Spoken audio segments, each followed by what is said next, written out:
everyone. Welcome to Lecture 5 of AI Robot Systems. Today's topic is Automatic Emergency Braking, commonly known as AEB. In this lecture, we will explore one of the most critical safety features in autonomous driving, a system that detects danger and applies the brakes before a human can react. Now let's look at the objectives of this lecture. First, we will build a safety-first testbed. Even while testing new algorithms, the F-110th car must never crash. Safety always comes first. Second, we will understand real-world AEB implementations, including the required sensors and common failure modes. We'll see how these systems work in practice and what can go wrong. Third, we will implement AEB using time-to-collision-based braking. We'll compute the TTC, tune the thresholds, and observe how the car reacts as collision time decreases. By the end of this lecture, you will gain both theoretical understanding and practical tuning experience for a complete view of automatic emergency braking. This lecture covers 5 main topics. First, the AEB pipeline and decision model. We learn how the automatic emergency braking system processes sensor inputs and decides when to brake. Second, failure taxonomy and risk. We discuss the difference between false positives and false negatives and why missing a detection can be fatal. Third, the range sensor suite for autonomous vehicles. We explore how cameras, radars, and LiDARs work together to provide reliable 360-degree perception. Fourth, LiDAR on the F-110th platform with ROS. You'll see how the onboard planar LiDAR produces data and how it is handled through ROS messages. Finally, from distance to TTC, time to collision, we move beyond static distance measurements and learn how time-based reasoning defines real safety in AEB systems. Now let's take a look at the Automatic Emergency Braking System, or AEB for short. The purpose of AEB is simple: to stop the vehicle before it collides with an obstacle.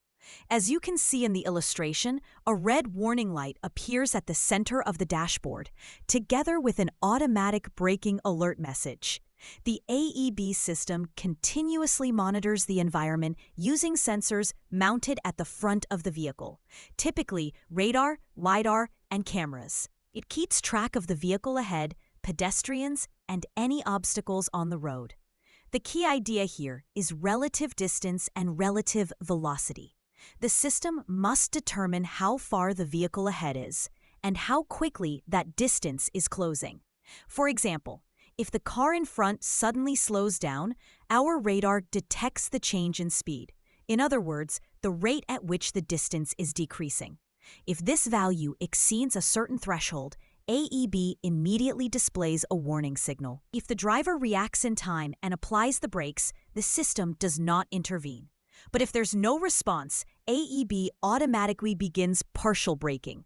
And if the situation becomes critical, it escalates to full braking.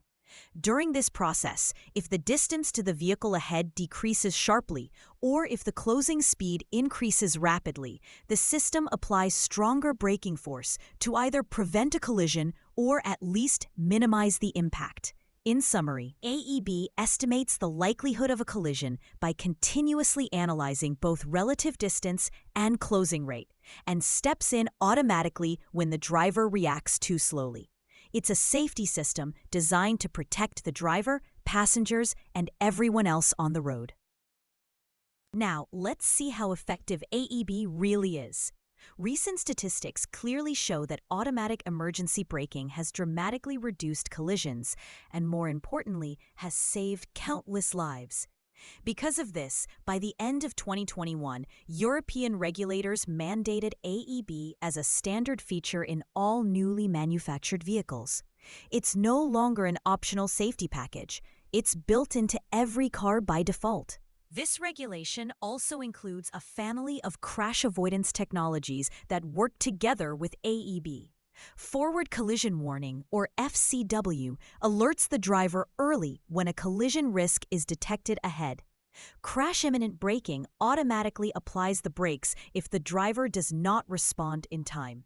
Dynamic brake support pre-charges the braking system the moment the driver touches the pedal, allowing for a much faster and stronger braking response. Lane departure warning alerts the driver before unintentionally drifting out of the lane. Rollover resistance helps maintain the vehicle's stability during sharp steering or sudden road changes. And blind spot detection continuously monitors those hidden areas beside and behind the vehicle to prevent unseen hazards. All of these technologies share one common goal: to create an invisible safety bubble around the vehicle. This bubble detects danger before it reaches the car, and when necessary, it can take action on its own. In short, AEB is not just a standalone feature. It is the core component of an integrated safety platform where sensor fusion, control algorithms, and intelligent decision-making work together to keep both the driver and others on the road safe. In this lab, our goal is simple and strict. While we test new driving algorithms, we must prevent the car from hitting walls or obstacles. In other words, we want a platform where we can iterate quickly and still remain safe at all times. There are 3 things you need to understand: how real AEB systems are implemented, how sensor data is collected and processed, why failure modes occur, cases where AEB reacts too late or behaves incorrectly. You'll naturally encounter and observe these during the hands-on exercises. The core of the implementation is time to collision, or TTC. An AEB system continuously estimates how much time is left before a collision with the object ahead. When that time drops below a threshold, the vehicle must apply the brakes automatically. So in this lab, you will implement a TTC-based braking system using speed and the rate of change of distance. You'll compute the time until impact if we do not stop now. In our experiment, your F1/10th car should recognize a static obstacle, for example, a box in a hallway, and stop automatically, regardless of whether you are driving via joystick or the car is running autonomously. Through this process, you won't just run code. You will experience how a real safety algorithm behaves, the subtle differences in sensor readings, the limits of reaction time, and the scenarios where the system can fail or misbehave. This safety lab is where you internalize the core idea of AEB. The TTC-based braking principle you learn here becomes the foundation for the next lectures on object detection, tracking, and evasive control. Now let's dive deeper into how modern vehicles actually perform automatic emergency braking, or AEB. Take a look at this illustration. You can see that the distance between vehicles is being calculated in real time. This system works through the fusion of radar and a calibrated vision pipeline. Radar detects distance and velocity, while the vision system detects, tracks, and classifies objects using camera data.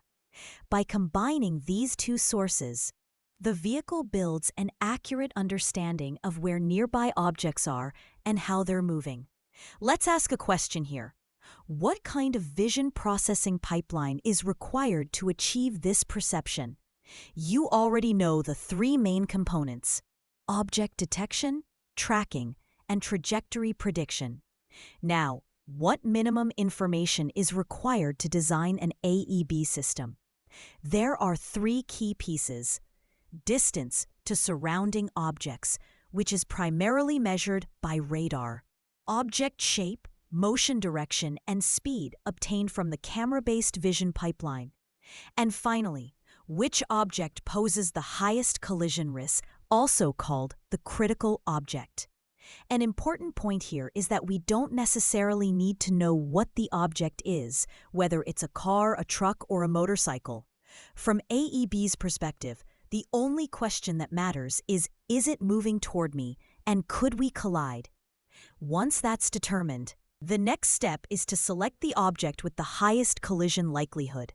For example, even if a nearby vehicle is close, it may not be dangerous if the distance between you and it isn't shrinking. On the other hand, an object that is farther away but approaching rapidly becomes the true critical object. The final step is collision prediction. The vehicle uses a simple kinematic model based on speed, direction, and acceleration. To simulate future trajectories and determine whether a collision is imminent. Based on this prediction, the system decides whether to activate AEB, that is, to apply the brakes automatically. So this is the basic structure of a modern AEB pipeline. Detect objects, compute distance, velocity, and direction. Select the object with the highest collision risk, predict the likelihood of collision, and finally, activate the braking system if needed. In the next slide, we'll explore how these decisions can sometimes fail, leading to false positives and false negatives, and what that means for real-world safety. So far, we've explored how AEB works step by step. Now, let's take a short quiz. Look at the system on the screen. What kind of model do you think this is? A regression model? A deep learning network? Or something simpler? Let's quickly review the structure we've just seen. Step 1. Detect objects. Using radar and cameras, the system identifies cars, walls, and pedestrians ahead. Step 2. Calculate distance, direction, and velocity, because these values change over time. The system must track them across multiple frames. Step 3. Identify the most important object, the one with the highest collision risk. This process is called critical object detection. And finally, step 4, the system predicts future trajectories to check whether a collision is imminent. At that point, it asks a simple question. Should I brake now? The answer is binary, true or false, meaning the system either activates AEB or does nothing. This is the decision logic at the heart of AEB, a clean, efficient structure that turns complex sensor data into a single, life-saving decision. So, the correct answer is, this system is a binary classifier. AEB isn't a complex regression model. It's a simple but powerful decision system that says this binary decision is the core logic behind AEB. Even though it uses data from both cameras and radar, in the end, everything converges into a single line of reasoning, a simple model that decides whether to brake or not. In the next slide, we'll explore the 4 possible outcomes of this binary classifier. True positive, true negative, false positive, and false negative. And here's the key question to think about. Which kind of mistake could actually endanger human lives? Good. Now, let's think of our AEB system as a binary classifier. Every single moment, it asks one simple question. Is a collision imminent? The answer is either yes, true, or no, false. Only 2 possible outcomes. But of course, the real world isn't that simple. On actual roads, there are many nuanced situations. Sometimes danger is real, sometimes it's not, and sometimes the system just gets it wrong. To represent all these outcomes, we use a 2x2 matrix, called a confusion matrix. On the y-axis, we place the classifier's output, what the system believes is true. It says either, this situation is dangerous, or it's still safe. On the x-axis, we place the ground truth, the real condition, measured later by sensors, human reviewers, or reference data collected for evaluation. This matrix helps us visualize not only when the AEB system is correct, but also when and how it makes mistakes. And in a safety-critical system like this, those mistakes can make all the difference. Now let's fill in this table together. In the top left cell, the classifier predicts true, and the reality is also true. This is called a true positive. It means AEB correctly detected a real danger and activated the brakes at the right moment. This is the ideal outcome, exactly what we want. Next, the top right cell. The classifier says true, but the real situation is false. This is a false positive. In other words, the system thinks there's danger when there isn't. The car brakes unnecessarily, causing discomfort or even surprising the driver behind. Now look at the bottom left cell. The classifier says false, but reality is true. This is the most dangerous case, a false negative. Here, AEB fails to detect the danger and doesn't brake. The result? The car crashes. This isn't just a technical error. It's a life-threatening failure. Finally, in the bottom right cell, the classifier and reality both say false. That's a true negative. There's no danger and no braking. Everything works perfectly fine. Among these 4 cases, which one is the most critical for saving lives? That's right, the false negative. If AEB misses a real hazard, the outcome could be a serious or even fatal accident. Understanding this table is fundamental to AEB design. The more true positives we achieve and the fewer false negatives we allow, the more trustworthy and life-saving our system becomes. All right, let's take a closer look at false positives. Cases where the system believes a collision is imminent, but in reality, the road is completely safe. In short, this is unnecessary braking. From an engineer's perspective, this isn't entirely bad. It reflects a conservative safety philosophy. When in doubt, stop. Overcalling danger is often better than missing a real one. But the problem lies in frequency. If false positives happen too often, the car starts braking unpredictably, jerking, jolting, and scaring both passengers and the driver behind. Ride comfort suffers, drivers lose confidence, and soon they might just turn the system off. Worse yet, when that experience spreads, no one will want to buy cars equipped with AEB. So here's the key message. From a safety-first perspective, a few false positives may be acceptable. But if they happen too frequently, they destroy trust and user acceptance. Think of these examples. You're driving on an empty street, and your car suddenly slams the brakes. Or it mistakes a car in the next lane for a frontal threat. If that happens again and again, you'd probably disable the feature, right? To summarize, engineering incentives say if there's any risk, brake hard. But product incentives say make it usable. A well-designed AEB system must balance both. It must protect lives without making driving unbearable. Now, let's see what false positives actually look like through 3 short examples. First scene, it's nighttime in the city. The road ahead is completely clear, no obstacles. But suddenly, the AEB system slams the brakes. Why? It misinterprets a reflection or a streetlight as a solid object. The driver is startled. What just happened? Why did it stop? This is a typical case of sensor fusion error or optical noise. Second scene. It's daytime, a quiet country road. There's plenty of distance from the car ahead, but the AEB still taps the brakes for no reason. Maybe the camera or radar mistook a shadow, a road bump, or a slight incline for an obstacle. These small glitches aren't dangerous, but they make the ride uncomfortable and frustrating. Third scene. Now we're on a busy highway, moving through heavy traffic. Suddenly, the car brakes again, even though there's no immediate threat. What happened? The AEB may have misread a metal reflection, a roadside barrier, or even a car in the next lane as a direct hazard. If the car behind you isn't keeping distance, this could easily cause a rear-end collision. All 3 cases are classic examples of false positives, braking when it wasn't necessary. From an engineer's view, these are safe overreactions, but from a user's perspective, they make the system feel unreliable and annoying. And when drivers start turning AEB off, the system can't save lives when it's truly needed. Here's the key takeaway. A system that's too safe to use is not safe at all. In the next slide, we'll look at the opposite problem, false negatives, when AEB fails to act and a real accident happens.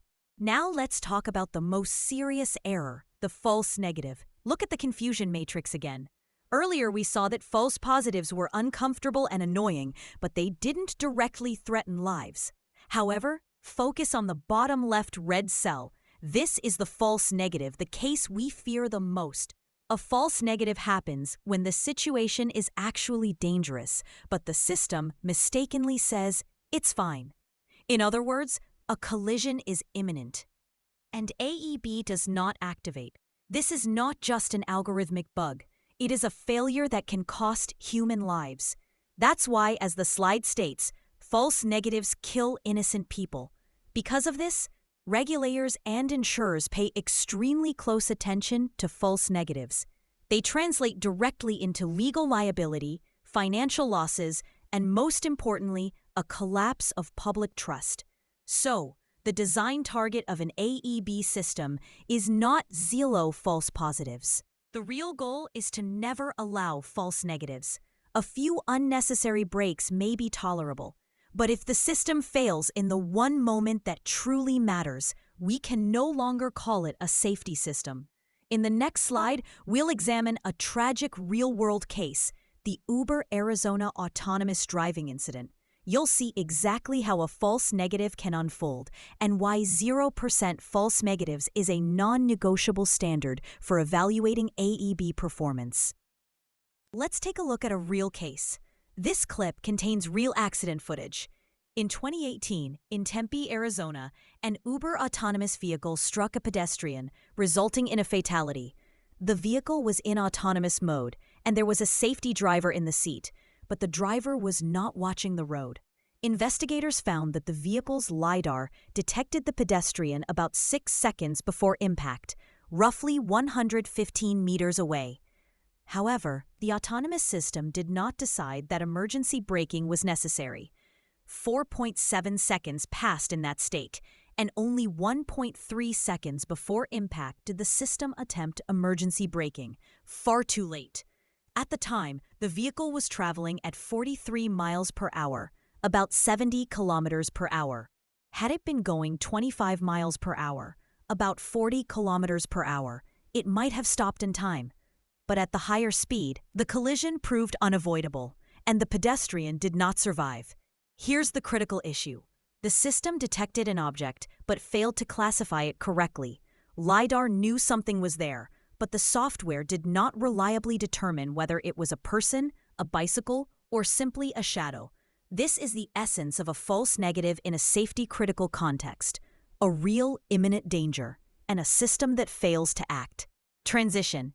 In the next segment, we'll extract the key lessons from this case and connect them to how TTC thresholds, sensor fusion, and fail-safe logic must be designed to avoid such outcomes. After the crash, a Volvo engineering team re-enabled the AEB on the same vehicle model and recreated the scenario. This time, the system correctly detected the pedestrian and brought the car to a complete stop before impact. In other words, the design worked, but during the actual road test, AEB had been turned off. Why was it disabled? Because of frequent false positives. The system's unnecessary braking happened so often that test drivers switched AEB off for comfort. The consequence was tragic. A system that could have prevented the collision did nothing, and a life was lost. This isn't just a software failure. It reveals a breakdown in the balance between human trust and technical design. Legally, the outcome was complex.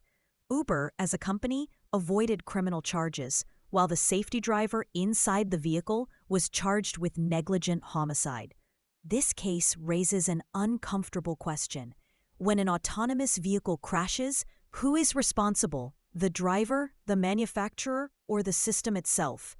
We don't have a universally accepted answer yet.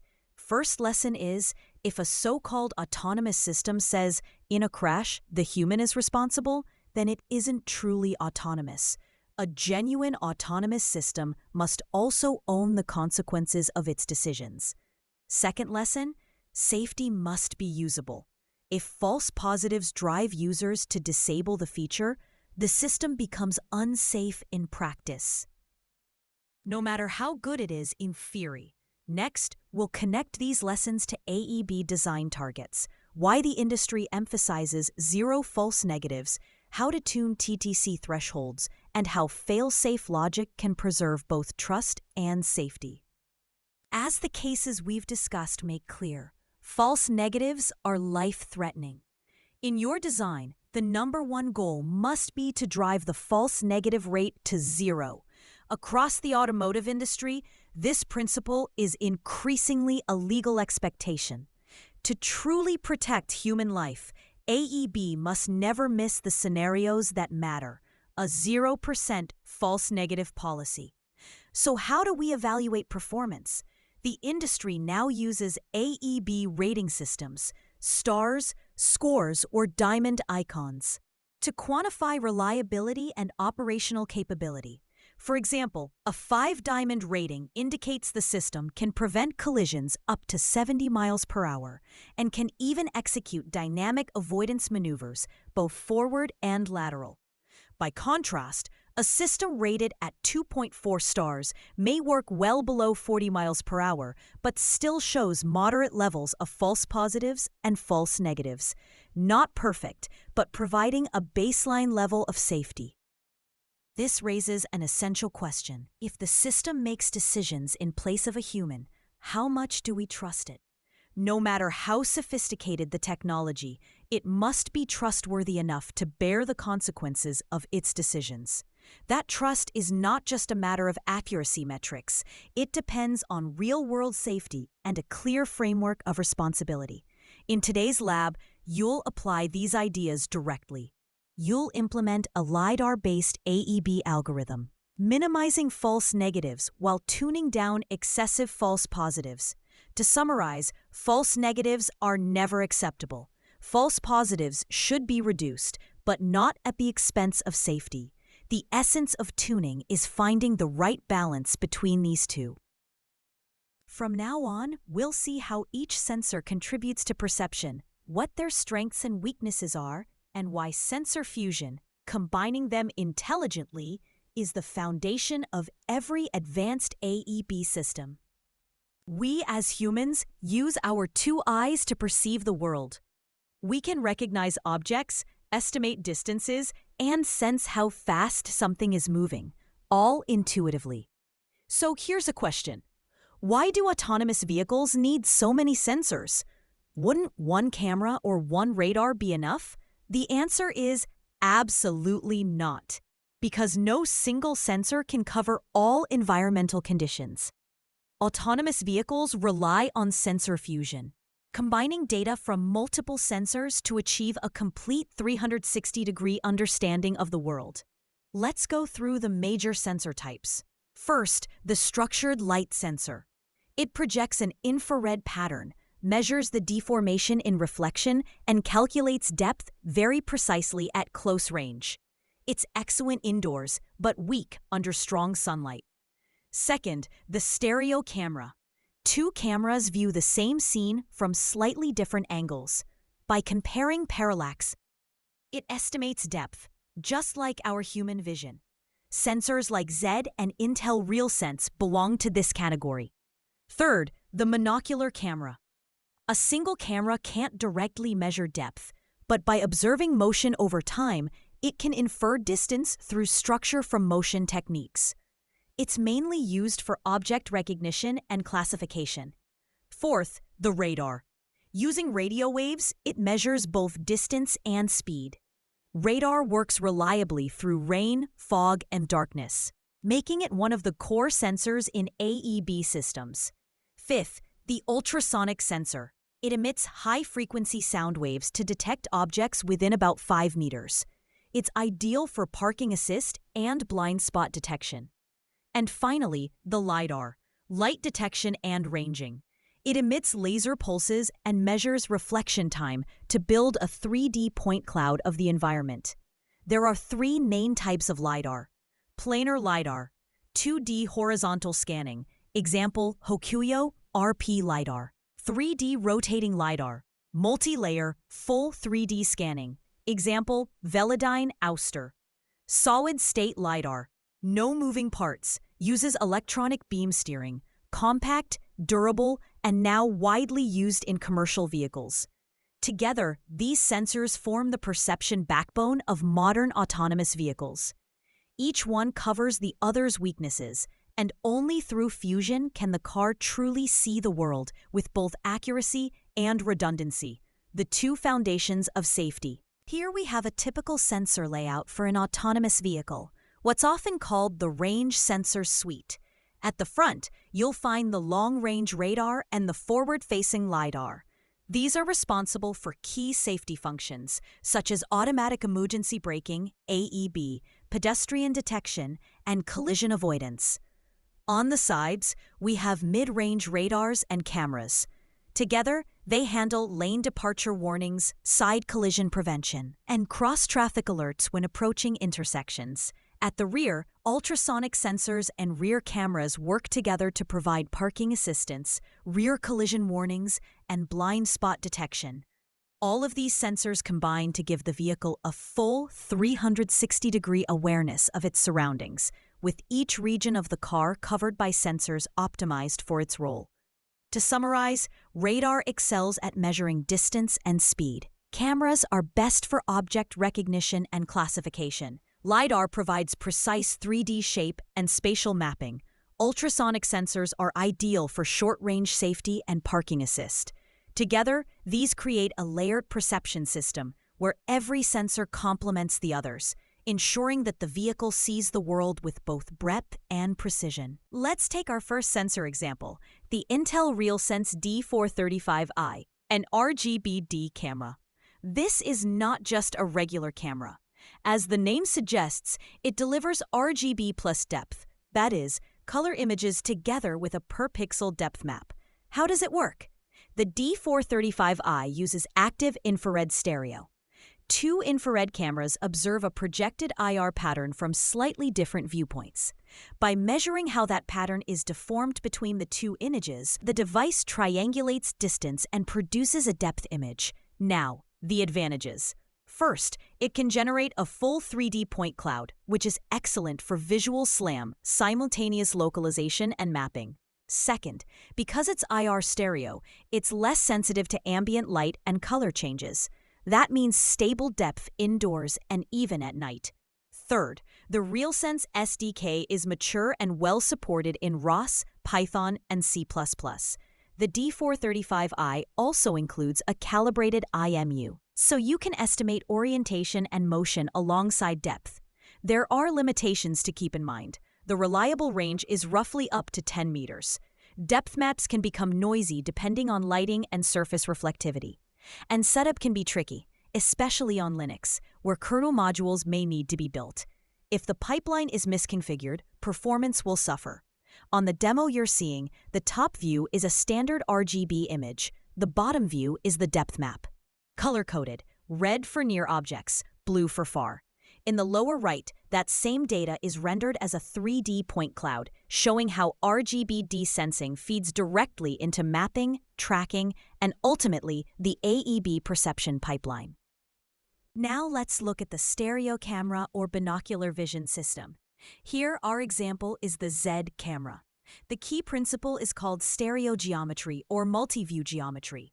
Simply put, two cameras observe the same object from different viewpoints, and by comparing the difference, called disparity, they calculate distance.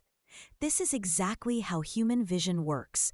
Just as our brain infers depth from the difference between our two eyes, a stereo camera computes that difference mathematically to rebuild depth. Let's go over the advantages. First, the measurement range is wide. Because it doesn't project any infrared patterns, it works well even outdoors under bright sunlight. Second, it's highly scalable. By changing the baseline distance between the two cameras, you can design systems for close range or long-distance perception.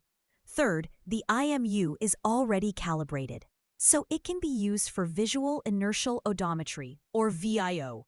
That means the camera alone can perform SLAM, simultaneous localization and mapping. Now, let's talk about the limitations. First, it struggles with low-texture surfaces.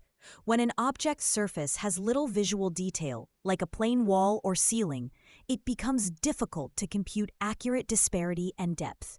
Second, the baseline distance defines the effective depth range. A wide baseline lets you see farther, but it's weaker for close objects. A narrow baseline helps with near objects, but uses accuracy for distant ones. Third, the computation load is heavy. To produce a real-time depth map, you need a fast disparity algorithm and a powerful GPU. At the bottom of the screen, you can see a 3D reconstruction made with the Z camera. On the left is the normal RGB image. On the right is the depth-based 3D model generated from stereo disparity. The richer the surface texture, the smoother and more complete the resulting point cloud becomes. Now let's move to the third sensor, radar. This technology has been used in the automotive industry long before autonomous driving. How it works is straightforward. The vehicle emits radio waves, the signal reflects off surrounding objects, and the system measures the returning echo. From the round-trip timing, it estimates distance, and using the Doppler shift, it also estimates object speed. Let's cover the advantages. First, radar is cost-effective. Second, it detects objects at long range. Third, it is robust to rain, fog, and darkness. That is why most production AEB systems on today's roads are built around radar. There are limitations you should remember. First, radar has low spatial resolution. It does not describe the detailed shape of an object. It mainly tells you something is there and how fast it's moving. Second, the field of view is relatively narrow. This can lead to false positives. For example, reacting to overhead signs or elevated structures. On the right side of the screen, you can see a continental radar example. Objects ahead are boxed, with range and velocity tracked for each. These signals are typically fused with camera or LiDAR data to build a more reliable perception system. In short, think of radar as the ears of autonomy. It senses distance and speed reliably, but it is weak at recognizing shape. Next, we'll look at the ultrasonic sensor, which plays a crucial role at very short range for parking and close proximity detection. Now let's look at one of the most important sensors in autonomous driving, LiDAR. We'll begin with the planar two-dimensional LiDAR, specifically the Hokuyo 30LX model. This sensor uses a laser-based time-of-flight method to measure distance precisely.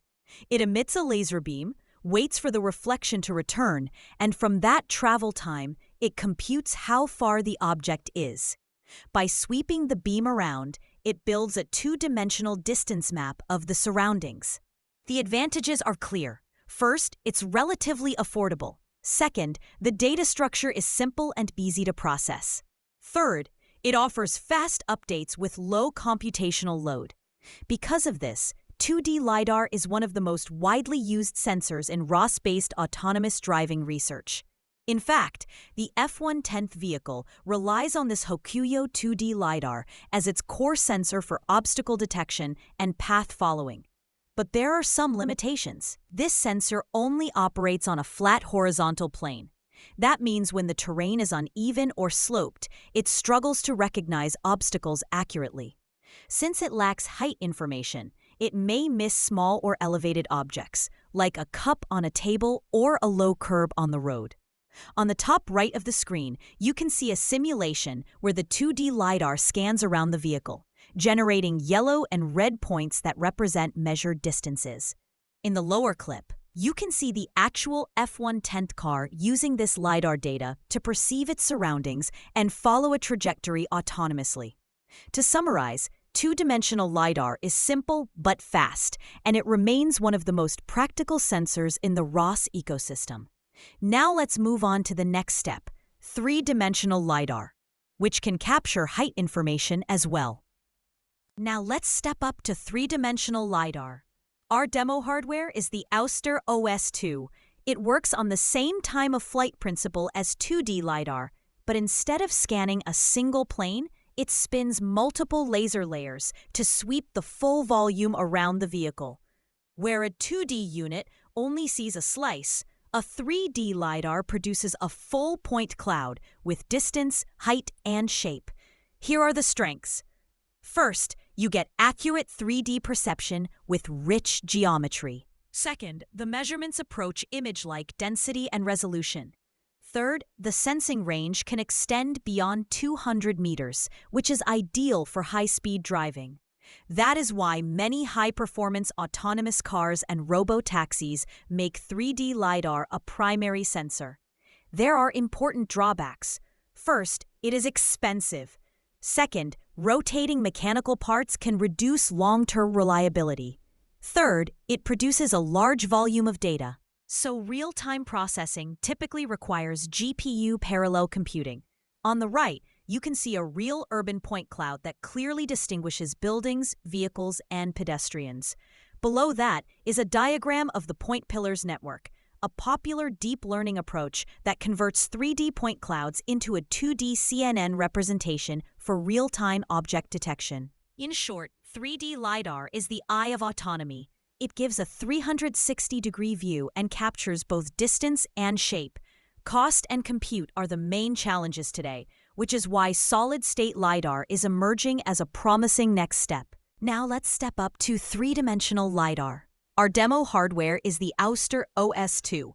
It works on the same time-of-flight principle as 2D LiDAR, but instead of scanning a single plane, it spins multiple laser layers to sweep the full volume around the vehicle. Where a 2D unit only sees a slice, a 3D LiDAR produces a full point cloud with distance, height, and shape. Here are the strengths. First, you get accurate 3D perception with rich geometry. Second, the measurements approach image-like density and resolution. Third, the sensing range can extend beyond 200 meters, which is ideal for high-speed driving. That is why many high-performance autonomous cars and robotaxis make 3D LiDAR a primary sensor. There are important drawbacks. First, it is expensive. Second, rotating mechanical parts can reduce long-term reliability. Third, it produces a large volume of data. So real-time processing typically requires GPU parallel computing. On the right, you can see a real urban point cloud that clearly distinguishes buildings, vehicles, and pedestrians. Below that is a diagram of the point pillars network, a popular deep learning approach that converts 3D point clouds into a 2D CNN representation for real-time object detection. In short, 3D LiDAR is the eye of autonomy. It gives a 360-degree view and captures both distance and shape. Cost and compute are the main challenges today, which is why solid-state LiDAR is emerging as a promising next step. Finally, let's look at the next generation of LiDAR technology, solid-state LiDAR.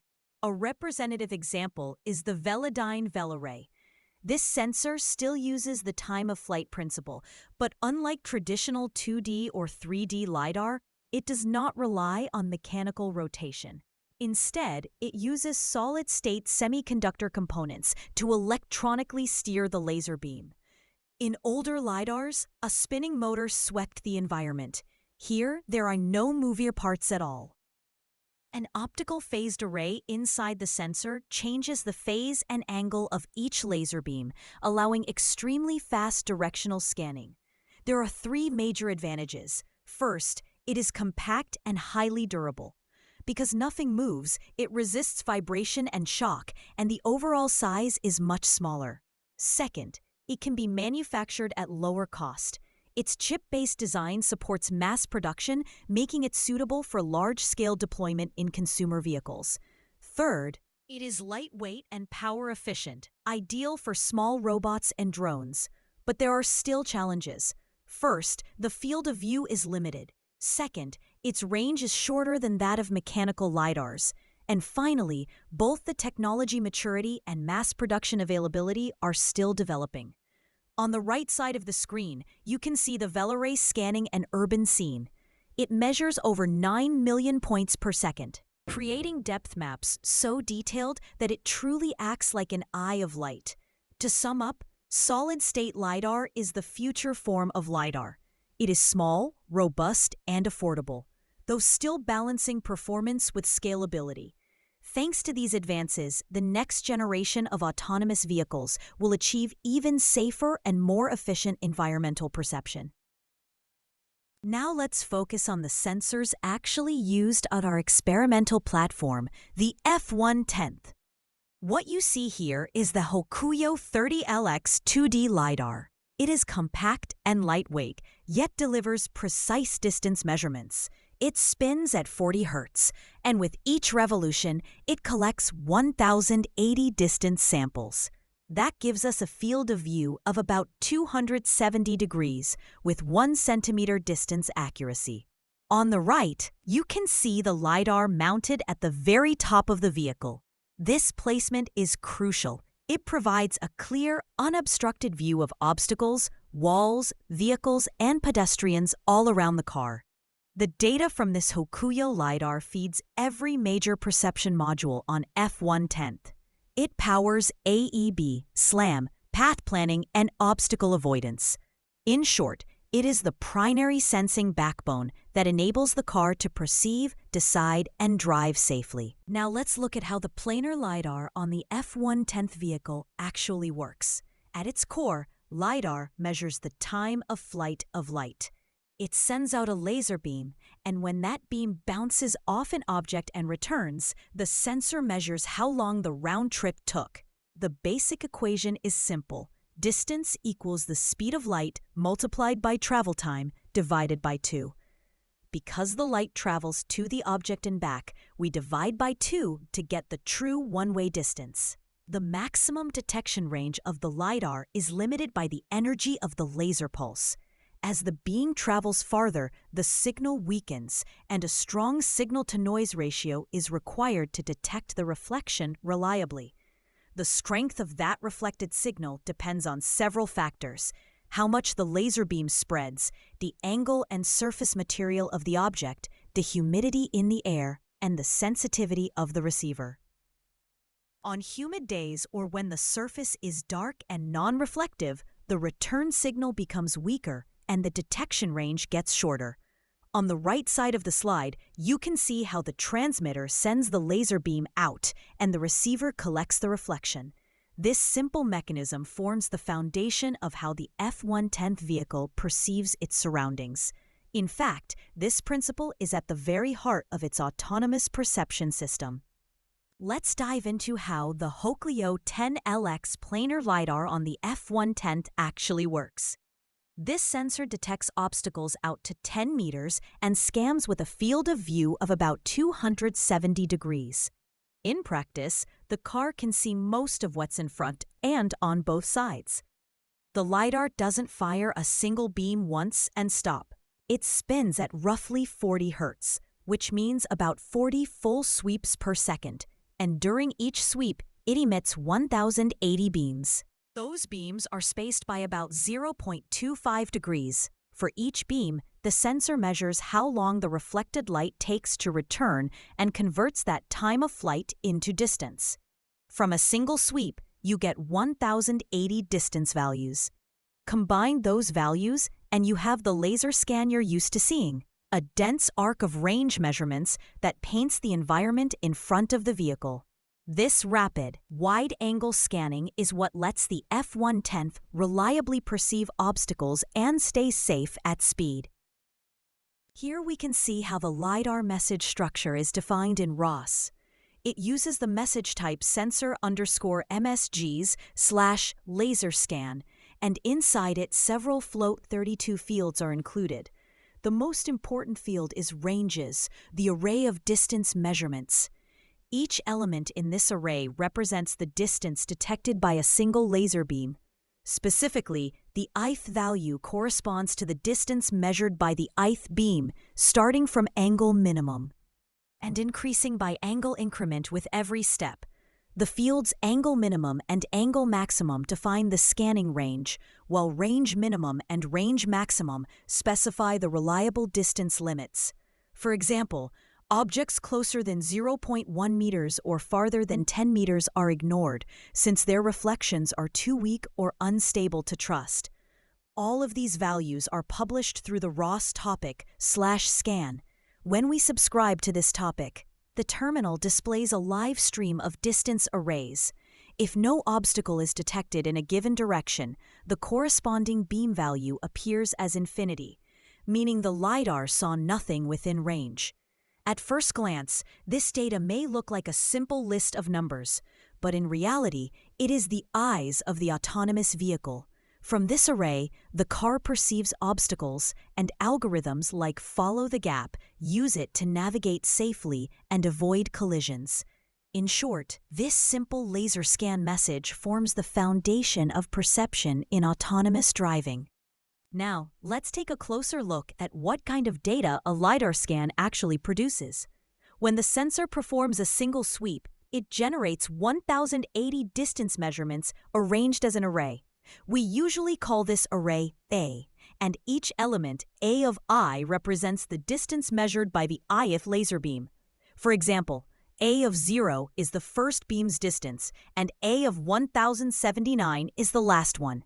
These values are continuously updated inside the ranges array and ordered from angle minimum to angle maximum, left to right across the scan. In the terminal output, you might see the word infinity. That means the LiDAR did not detect any obstacle within 10 meters in that direction, or the reflected signal was too weak to return. Such readings are outside the valid range and must be ignored or filtered out. Sometimes you'll also see NaN, which stands for not a number. That happens when the sensor fails to receive a stable return. Therefore, any value smaller than range minimum, larger than range maximum, or labeled infinity or NaN must be excluded. After filtering, the remaining data points are the reliable distance measurements. Together, they allow the vehicle to estimate obstacle positions, build local maps, and perform collision avoidance behaviors. In other words, this simple stream of distance numbers is what gives an autonomous car its vision. Now, let's see how an AEB system behaves in real-world driving conditions, and how we define when the system is safe or unsafe. In the left video, the car detects another vehicle on the highway. As the AEB senses a potential collision, it slows down immediately and even performs a brief evasive steering maneuver to avoid impact. This is a safe case. The indicator function value is 1, meaning the system prevented a crash. On the right video, however, there's a stationary truck directly ahead. The AEB completely fails to activate, and the car collides head-on. This is an unsafe case. The indicator function value is 0. From these two examples, we can see that AEB performance isn't just about whether it triggers or not. It's about the outcome. Was the situation safe, or did a collision occur? By modeling safety as a binary function, we can evaluate AEB systems mathematically and identify the most dangerous failure mode, the false negative, when the system fails to brake even though it should have. What you are seeing in these 3 clips shows that AEB outcomes are better understood on a spectrum, not as a simple safe or unsafe label. First, the left video is a safe case. AEB activates appropriately and the car smoothly decelerates to avoid the crash with no extra driver input. This is clearly safe. Second, the middle video is a marginal case. AEB helps, but it is not enough by itself. Avoiding the crash requires immediate driver action, such as sharp steering or hard braking. Time margin is very small, so this sits between safe and unsafe. Third, the right video is an unsafe case. AEB fails to trigger and the vehicle hits a stopped truck. This counts as a system failure and receives the lowest safety score. By describing safety as safe, marginal, and unsafe, we can evaluate the system's response quality with finer resolution. In practice, many studies use this multi-level assessment to tune AEB activation thresholds. In other words, to decide when to warn, when to apply partial braking, and when to command full emergency braking. When we measure how far an object is, we naturally think of Euclidean distance. It's the straight line distance between 2 points. It is simple, efficient to compute, and sensors like LiDAR, cameras, and ultrasonic devices can measure it accurately with well-understood error characteristics. So, the object is n meters ahead is highly trustworthy information. But closeness alone does not equal danger. If a pedestrian is very close and the car is stationary or moving very slowly, the situation can still be safe. Conversely, if an object is farther away but closing rapidly, the situation can be very dangerous. Therefore, safety cannot be judged by distance alone. What an AEB system truly needs to consider is not just how close things are, but when a collision would occur. This is where time to collision, or TTC, comes in. TTC captures the remaining time before impact given the current relative distance and relative speed. It is a far more actionable measure of actual risk than distance by itself, and is the proper basis for deciding when to warn, how strongly to brake, and whether to trigger full emergency braking. Let's define time to collision, or TTC. In simple terms, TTC answers this question. If the current speeds and headings stay the same, when will our ego vehicle and the lead vehicle collide? This metric is a much more practical safety measure than raw distance because the moment when an AEB system must intervene depends more directly on time remaining than on absolute gap. Look at the diagram below in your slide. The blue car on the left is the ego vehicle. The orange car on the right is the lead vehicle. Both are traveling in the same direction at steady speeds. The system continuously computes TTC. As TTC drops below the first threshold, the car triggers a forward collision warning. At this stage, the driver receives visual and audible alerts. If the driver does not react and TTC keeps decreasing, the system enters partial braking. Braking force ramps up to reduce risk without fully stopping. You can think of this as Stage 1 and Stage 2 partial braking zones. When TTC falls below the full braking threshold, the system initiates full emergency braking.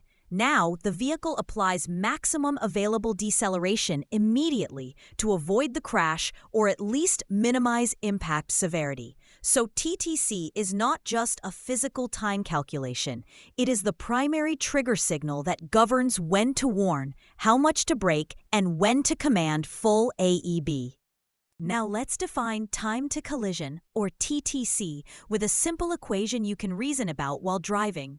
TTC, for object I at time t, means how many seconds remain before our ego vehicle would collide with that object if both keep their current speeds and headings. Think of the formula as distance divided by closing speed. First, the numerator r sub I of t is the current range, the straight line distance from us to object I, measured directly by sensors like LiDAR or radar. Second, the denominator r dot sub I of t is the range rate, the time derivative of range, how fast that distance is changing. If the object is getting closer, this value is negative. If it's moving away, it's positive. So TTC equals r sub I of t divided by negative r dot sub I of t. In words, current distance divided by the approach speed. There is one more detail. We wrap the denominator in a max with 0, often written as x plus, meaning take the larger of x and 0. Why do we do that? Because when the range is increasing, the range rate is positive, which means there is no collision risk. In that case, we set TTC to infinity. Interpretation. If the two objects are closing, we compute TTC from their current distance and closing speed. Example, if the lead car is 10 meters ahead and the relative closing speed is 2 meters per second, TTC is 5 seconds. If that value drops below a threshold, the AEB system escalates first with a forward collision warning, then partial braking, and finally full emergency braking. If the two vehicles are separating or holding distance, the range rate is greater than or equal to 0, and we treat TTC as infinite, which means the situation is not considered a collision risk. Now let's compute the range rate, the speed at which distance is changing. We already learned that TTC is current distance divided by range rate. So the next question is how to get that range rate for each LiDAR beam. The formula is simple. R dot sub I of t equals Vx times cosine of beta I. Here, Vx is the vehicle's forward speed and theta I is the angle of the ith LiDAR beam. In words, project the vehicle's forward velocity onto the direction of each beam. That projection is the range rate along that beam. A more intuitive picture. When the car moves forward, beams near the straight-ahead direction capture most of the motion. Their cosine is close to 1, so the magnitude of the range change is largest. Beams off to the sides have larger angles. Their cosine is smaller, so the range changes more slowly. About sign convention. When we are approaching a static object, the true range rate is negative. TTC handles this by dividing by minus r dot. or by clamping with the plus operator, so separating motions give infinite TTC. Either way, forward beams contribute the strongest closing effect. In practice, the system computes this range rate for every beam. Then it converts each beam's distance and range rate into a TTC value. The smallest TTC across all beams indicates the most critical direction. That minimum TTC becomes the trigger for warnings, partial braking, and finally, full emergency braking. Let's learn how to handle LiDAR data in practice. Our sensor is the Hokuyo 10LX, and in RAWs this data arrives as a laser scan message. At the top of the message you will find three key fields: angle minimum, angle maximum, and angle increment. These define the scan's start angle, end angle, and the spacing between adjacent beams. For the Hokuyo 10LX, angle minimum is roughly minus 135 degrees. Angle maximum is plus 135 degrees, so the field of view covers about 270 degrees. The angle increment tells you how densely the beams are spaced. This sensor fires 1,080 beams at about 0.25 degrees apart, so you receive 1,080 samples per scan. Next, look at the ranges field, a float 32 array. This is the core of the message. Each entry stores the measured distance for one beam in order. The first element corresponds to the first beam, the second element to the second beam, and so on. If you walk angles from angle minimum by steps of angle increment and pair each angle with its range, you reconstruct the two-dimensional slice of the world that the LiDAR sees. The /scan topic publishes these messages continuously. When you subscribe, you will see a live stream of distance arrays in the terminal. If no obstacle is detected along a beam, its value will be infinity. These arrays may look like plain numbers, but they are effectively the eyes of the car. From them, we detect obstacles, build maps, plan local paths, and feed the AEB algorithm. In short, angle minimum, angle maximum, and angle increment provide the angle information. Ranges provides the distance information. Combine the two and you can convert raw scans into coordinates the rest of the stack can use. Now that we can compute the TTC for every beam, let's decide when to brake. In the diagram, our ego vehicle is on the left and the lead vehicle is on the right. As the gap closes, the TTC values from forward-facing beams shrink. The core idea of AEB is simple. When the smallest TTC across all beams falls below a threshold, start braking. We write this as T is less than or equal to the minimum TTC sub I. Here, T is the allowable time margin that we consider safe. For example, if T is set to 1.5 seconds and any beam reports a TTC below 1.5, say 1 second, the system engages braking. Braking proceeds in stages. First, the system issues a forward collision warning with visual and audio alerts. Next, it applies partial braking, increasing brake pressure progressively through Stage 1 and Stage 2. Finally, when collision is imminent, it commands full braking to maximize deceleration and avoid or mitigate impact. All of this is driven by comparing the real-time minimum TTC against the threshold T. This simple but powerful logic reduces false alarms while still reacting quickly when a real collision risk appears. Let's summarize what we learned today. First, AEB is a binary safety decision system. It processes perception data and makes one final choice: stop or go. Second, false negatives kill. Even if some false positives remain, the system must always minimize false negatives. Third, sensor fusion matters. We must combine complementary sensors to fill the gaps in range, resolution, and robustness. Fourth, planar LiDAR with ROS laser scan provides a lightweight and reliable pipeline for detecting obstacles on the F-110th car. Fifth, time to collision is more important than raw distance. Braking logic should depend on time to impact, not just proximity. Sixth, compute the range rate using velocity projection. From this, calculate per beam TTC and use the smallest TTC as the trigger. Finally, the braking response is staged, from warning to graded partial braking, and then to full AEB. You will tune these TTC thresholds yourself in the upcoming lab.